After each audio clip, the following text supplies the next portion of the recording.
TV drama जिहड़ा ना उन्हें काफ़ी ज़्यादा तरक्की की है। अगर असी 1 करोड़ रुपए की फिल्म बनावांगे, जिन्होंने 100 करोड़ की फिल्म अगर इंडियन फिल्म मिलेगी या हॉलीवुड की फिल्म मिलेगी, उनका जो मुकाबला पाकिस्तानी फिल्म नाल होएगा, वो कहेंगे वो अपनी जगह पर राइट है, क्योंकि उन्होंने देखने वाले वास्ते जो मटीरियल मिल रहा है वो तो उन्होंने जो मिलता पे हैवी मटीरियल मिल रहा है। अगर पंजाबी फिल्म बनेगी तो उन्होंने सर्वाइव कर सकता है, नहीं तो नहीं। मगर सर्वाइव किस तरह करेगा? सिनेमा ही सारे टुट गए ने। सिनेमा जिहड़ा है वो फिल्म की दुकान है, जिथे असी फिल्म नूं पहुँचावांगे तो पब्लिक नूं फिल्म मिलेगी, तो सिनेमा टुट ही गया। लिहाजा सिनेमा तुहाडे मोबाइल 'च आ गया, सिनेमा तुहाडी जेब 'च आ गया, सिनेमा तुहाडी गड्डी 'च आ गया, सिनेमा तुहाडे बैडरूम 'च आ गया।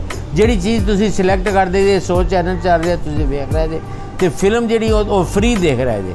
फिल्म जिहड़ी है तुहानूं टाइम भी कड्ढना पैगा, पैसे भी देने पैणगे। किन्ना क पावरफुल मटीरियल होना चाहिए कि तुसीं सारी अपनी मसरूफियत